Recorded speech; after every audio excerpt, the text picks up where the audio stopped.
Au nom du Père, du Fils et du Saint-Esprit, ainsi soit-il. Aujourd'hui, l'Église nous demande de vous parler tout spécialement du sacrement de l'ordre du sacerdoce, qui est très lié bien sûr à la Sainte Eucharistie. Le jeudi saint, c'est vraiment la journée du sacerdoce catholique. Je voudrais donc un petit peu vous confier quelques considérations justement pour que vous puissiez vous rappeler la grandeur de ce qu'est le sacerdoce catholique, surtout dans les temps que nous vivons. Le sacerdoce aujourd'hui donne une image, vous voyez, qui n'est plus celle qui est vraiment celle du sacerdoce catholique, et donc il est important dans notre esprit que nous ayons vraiment une idée juste de ce qu'est un prêtre normalement catholique. Et c'est Pie XI qui en parle dans une encyclique qui est magnifique, qui nous rappelle justement ce qu'est le prêtre. Qu'est-ce que c'est qu'un prêtre? C'est pas seulement celui qui porte la soutane, quand il en a une aujourd'hui, mais c'est quelque chose de très profond. D'abord, le prêtre est nécessaire à la société. Toutes les sociétés humaines ont toujours eu des prêtres. Pourquoi? Parce que le prêtre est une charge officielle, c'est pas une charge privée qui est dans l'ordre de la sphère privée, c'est quelque chose de public. Et quelle était la mission des prêtres dans n'importe quelle civilisation humaine? Ça a toujours été le rôle d'être des médiateurs entre d'un côté les hommes et de l'autre côté Dieu, des intermédiaires entre Dieu et les hommes. Ces hommes étaient choisis plus particulièrement pour offrir à Dieu des prières officielles, pas des prières privées, mais des prières publiques. Et aussi donc des sacrifices, non pas privés, mais pareil, publics. Pourquoi est-ce naturel à toute société, sauf la nôtre, qui est évidemment contre nature aujourd'hui? Parce que la société doit, comme telle, rendre un culte à Dieu, un culte officiel à Dieu. Et donc, toute société humaine doit normalement déléguer des représentants, des médiateurs, justement. Alors, évidemment, il y a eu après toutes sortes de fausses divinités auxquelles des faux prêtres rendaient des cultes. Mais vous voyez, c'est le fond de toute civilisation. Quand on va en Afrique, quand on va en Asie, quand on va même dans des civilisations païennes, on voit cela, des prêtres qui ont un habit particulier, qui ont cela. Alors, bien sûr, maintenant, avec la révélation, puisque Dieu s'est révélé, Dieu a révélé qui il est et ce qu'il attend du véritable sacerdoce, le prêtre aujourd'hui est revêtu d'une dignité qui se rapproche de Dieu lui-même. Il est, comme dit saint Paul, revêtu. Il est prêtre et roi, à l'image du sacerdoce de notre Seigneur Jésus-Christ. Il est revêtu, le prêtre, aujourd'hui, du sacerdoce de Jésus-Christ, sacerdoce selon l'ordre de Melchizedek, et donc il est prêtre et roi. Et donc, saint Paul dit aussi, vous voyez, qu'il a le prêtre, c'est un homme choisi parmi les hommes, mais établi pour les hommes dans les choses qui regardent Dieu.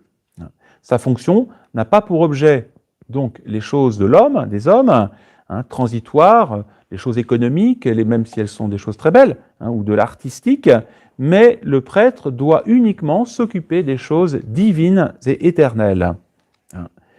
Choses dont évidemment le monde aujourd'hui se moque, méprise, met des obstacles, on le voit aujourd'hui avec ces lois mortifères, ces lois qui empêchent le sacerdoce catholique d'exercer publiquement le culte, ce qui est une chose gravement criminelle, qui offense le premier et le deuxième commandement, les trois premiers commandements de Dieu, tout simplement. Le décalogue, il n'y a pas que 7 commandements, il y en a 10.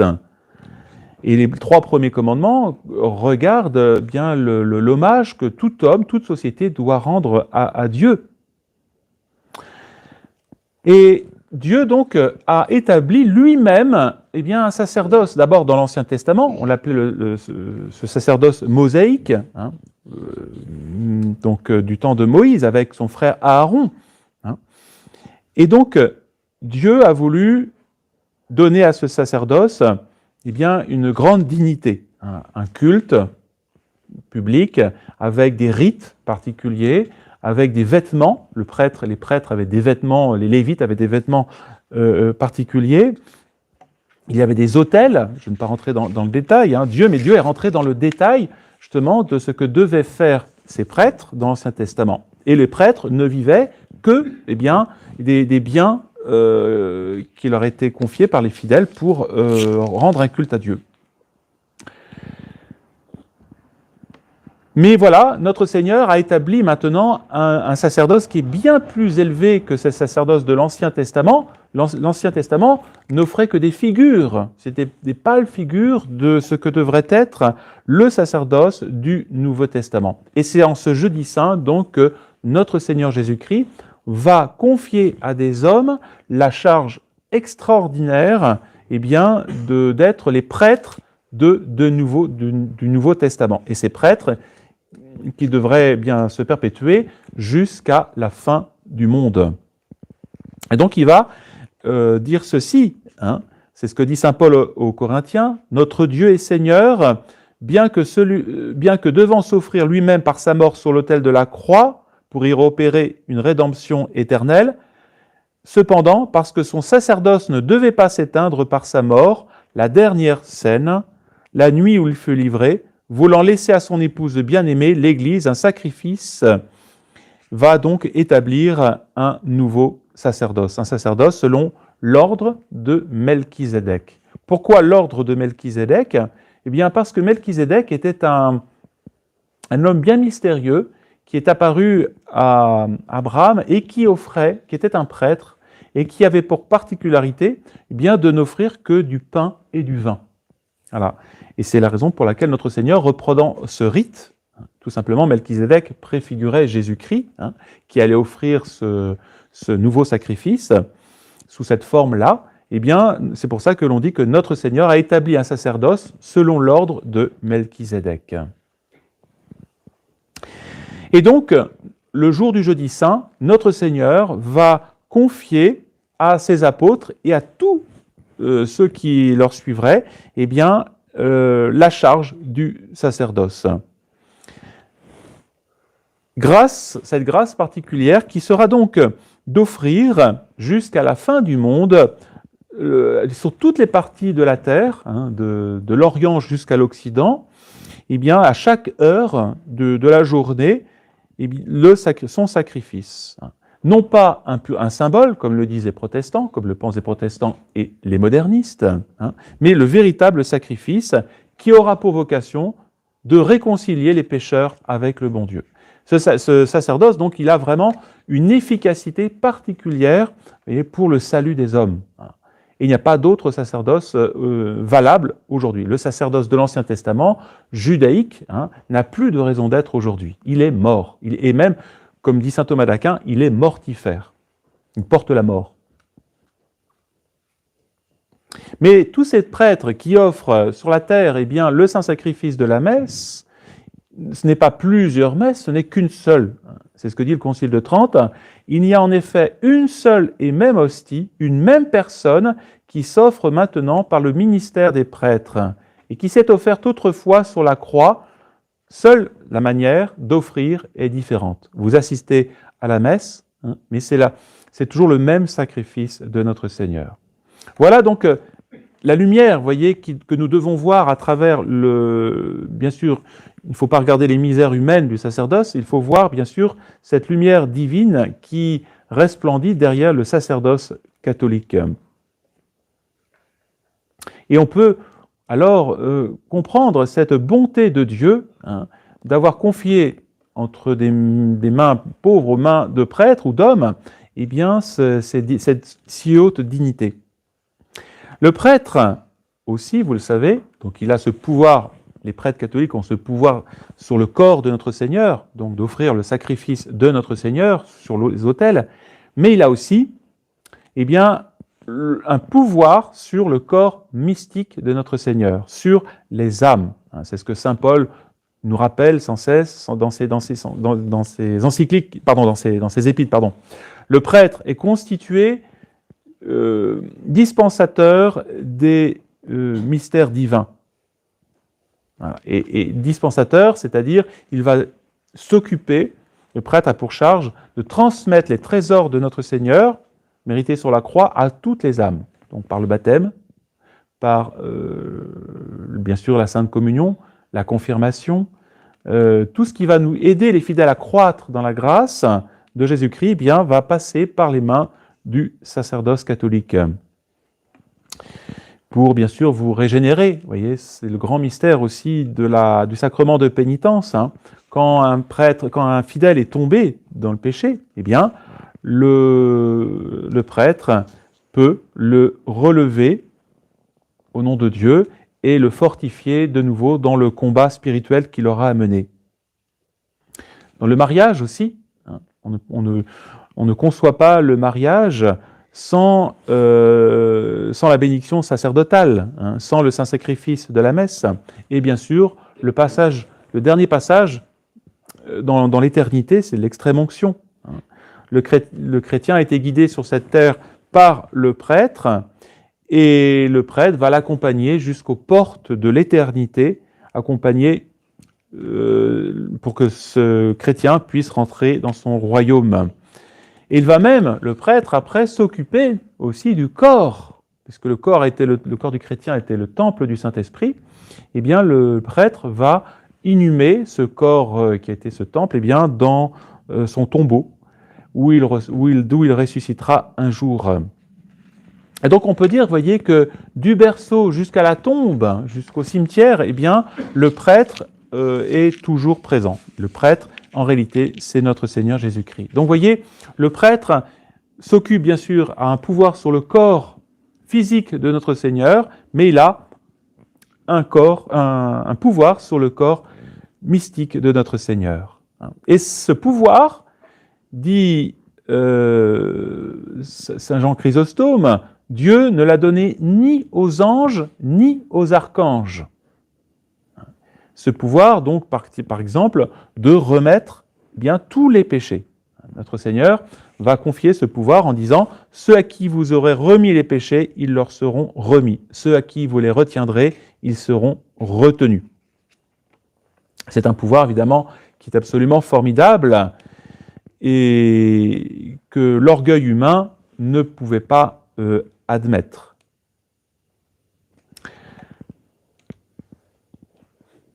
Ce pouvoir, ces qualités qui sont données au sacerdoce catholique, a été conféré par justement le sacrement de l'ordre. L'ordre va établir non pas de façon transitoire, de façon juste pour quelques actions, mais le prêtre va être établi de façon constante, hein, de façon indélébile dans cet état sacerdotal.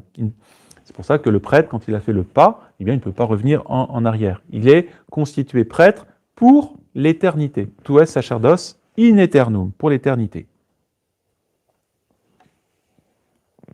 Même si le prêtre tombe dans des travers, dans des péchés ou dans la frange, eh bien, il gardera toujours ce caractère sacerdotal. Mais il va recevoir, bien sûr, avec ce caractère sacerdotal, toutes les grâces qui vont être nécessaires pour bien accomplir sa mission sacerdotale. Il n'y a pas de circonstances, d'épreuves, que ce soit de temps, de persécution, comme on peut les connaître aujourd'hui, qui, en soi, empêchent le sacerdoce, le prêtre catholique, d'exercer sa charge sacerdotale. Bien sûr, il porte une charge qui est difficile, un état qui est sublime, et en soi, il pourrait être accablé par ces choses-là. Mais il aura toutes les grâces qu'il faut pour porter ce sacerdoce. Il n'y a pas il ne faut jamais dire « oui, c'est normal, c'était trop dur, il a succombé ». Non, le sacerdoce, bien sûr, le bon Dieu donne la grâce et il donne tout ce qu'il faut pour porter la charge. Il est donc dispensateur des choses divines. Cela veut dire aussi que le prêtre est aussi dispensateur de la parole de Dieu. C'est là aussi une autre charge. Allez, enseigner, baptiser les nations, enseigner à garder tout ce que je vous ai tout ce que je vous ai enseigné, c'est-à-dire la tradition catholique pure et intègre. Le prêtre n'a pas le droit, l'évêque non plus, le pape, qui est prêtre aussi, eh bien, n'a pas le droit d'enseigner autre chose que ce qui a été enseigné par notre Seigneur Jésus-Christ. Et il doit le faire à temps et à contre-temps. Et aujourd'hui, vous voyez combien cette parole libre du prêtre est importante. Le monde cherchera toujours à empêcher le prêtre de parler, le prêtre catholique, ou du moins d'atténuer ou d'avoir un langage un petit peu adapté ou compromettant avec les idées modernes, avec les hérésies. Eh bien non, le prêtre devra toujours prêcher. Et il devra le faire d'autant plus que la pensée humaine sombrera dans des aberrations. On le voit aujourd'hui, pourquoi l'homme est en train de s'effondrer mentalement, psychiquement, socialement, parce que tout simplement, les prêtres catholiques ne font plus leur devoir de prêcher la vérité. Le sacerdoce catholique, c'est comme un phare lumineux qui éclaire le monde entier. Qui éclaire le monde entier. Qui doit transmettre la révélation de façon intègre. Et c'est ce qu'ont fait justement les missionnaires. Quand un missionnaire arrivait dans des contrées où on ignorait tout de Dieu, tout de Jésus-Christ, tout des sacrements, ils ont défriché ces terres, incultes, ces âmes qui ne connaissaient rien de Dieu, pour leur enseigner le chemin qui les menait au ciel. Voilà. C'est ainsi que nos pays ont été évangélisés par une persévérance des premiers missionnaires, des premiers apôtres.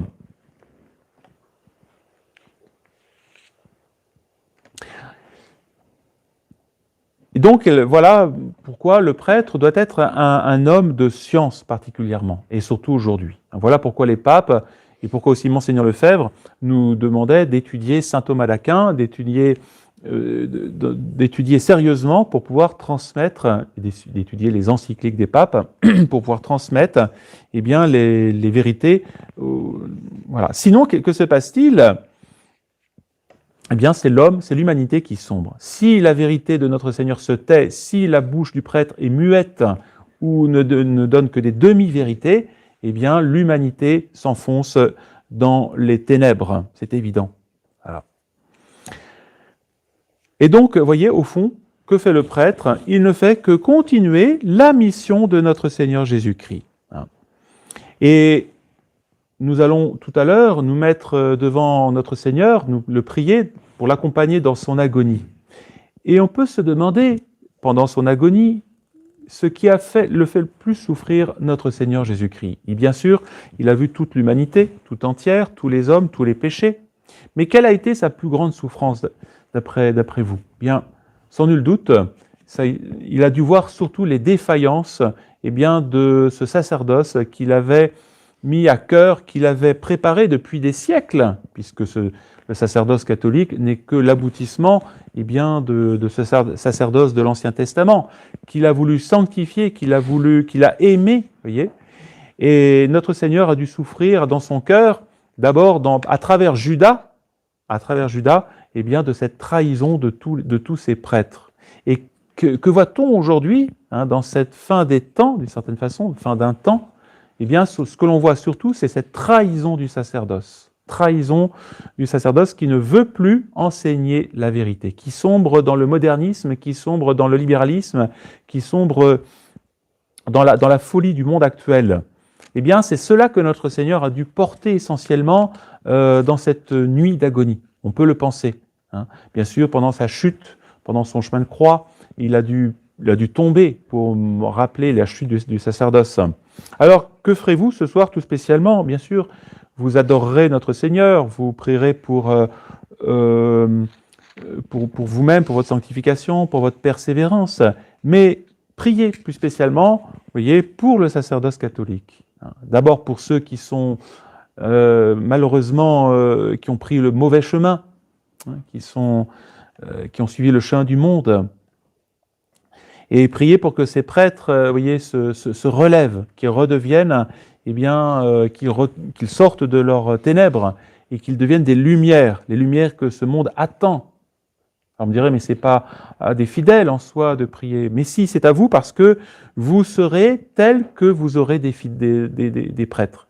Si vous priez pour la sanctification du sacerdoce, ou que vous ayez des prêtres saints, eh bien, vous serez vous-même sanctifiés. Vous en serez les premiers bénéficiaires. Voilà. Parce que, d'abord, voyez, ce que vous devez demander au bon Dieu, c'est la sainteté du sacerdoce. Un sacerdoce, bien sûr, intègre, qui soit fidèle à sa vocation, mais pour être fidèle à sa vocation, le sacerdoce n'a pas d'autre choix eh bien, que de tendre à la sainteté. Voilà, c'est ce que dit, c'est ce que enseigne l'Église sans cesse. Les clercs doivent mener une vie intérieurement et extérieurement plus sainte que celle des laïcs et leur être un exemple sublime par la vertu et la rectitude de leur action. Et donc, le prêtre doit pouvoir faire sienne les paroles de l'apôtre « Soyez mes imitateurs comme je le suis du Christ ». Donc le prêtre doit être un alter Christus. Vous devez l'être tous, bien sûr, à votre niveau, mais le prêtre peut-être encore plus que tous les fidèles, parce que c'est lui qui tire. Et priez pour avoir des prêtres, bien sûr, chastes. Bien sûr, c'est une grande qualité. Des prêtres qui aient une piété, grande piété, un grand souci bien de la vie de prière, du service de Dieu, mais aussi des prêtres désintéressés. Des prêtres qui aient d'abord le souci des âmes, qui aient le souci des vérités, qui n'aient pas peur de l'esprit du monde, qui n'aient pas peur d'affirmer les choses aujourd'hui, qui aient aussi de la compassion pour ceux même qui sont tombés très bas. Bien sûr, il y a aujourd'hui des gens qui vivent vraiment dans la misère morale, bien que le prêtre ne soit pas indifférent non plus, en disant d'abord je ne m'occuperai que des autres. Non, le prêtre doit avoir un cœur universel, donc une sorte de générosité. Et enfin, j'insisterai aussi pour que vous demandiez au bon Dieu eh bien, des prêtres qui aient une grande science théologique. Sainte Thérèse d'Avila disait qu'elle préférait un prêtre qui ait la science plutôt que la piété. Bien sûr, il faut les deux, mais voyez, grande science de Dieu, grande science de notre Seigneur Jésus-Christ, une connaissance intime et exacte de Dieu pour pouvoir le transmettre aux âmes, voilà, et réfuter les erreurs. Demandez tout cela, bien sûr, ce soir. Pour vous, c'est, je dirais, dans votre intérêt personnel que vous priez, que vous demandiez à Jésus-Christ, le souverain prêtre, eh bien qu'il vous donne de saints prêtres. Vous le demanderez, bien sûr, à la Vierge Marie, à Notre-Dame, qui est aussi la mère du sacerdoce, qui a enfanté dans la douleur, eh bien, au pied de la croix, qui a enfanté le sacerdoce catholique avec notre Seigneur. Priez-la bien pour qu'elle vous éclaire, pour que vous ayez toujours aussi, que vous soyez dirigé par un véritable sacerdoce catholique. Au nom du Père, du Fils et du Saint-Esprit.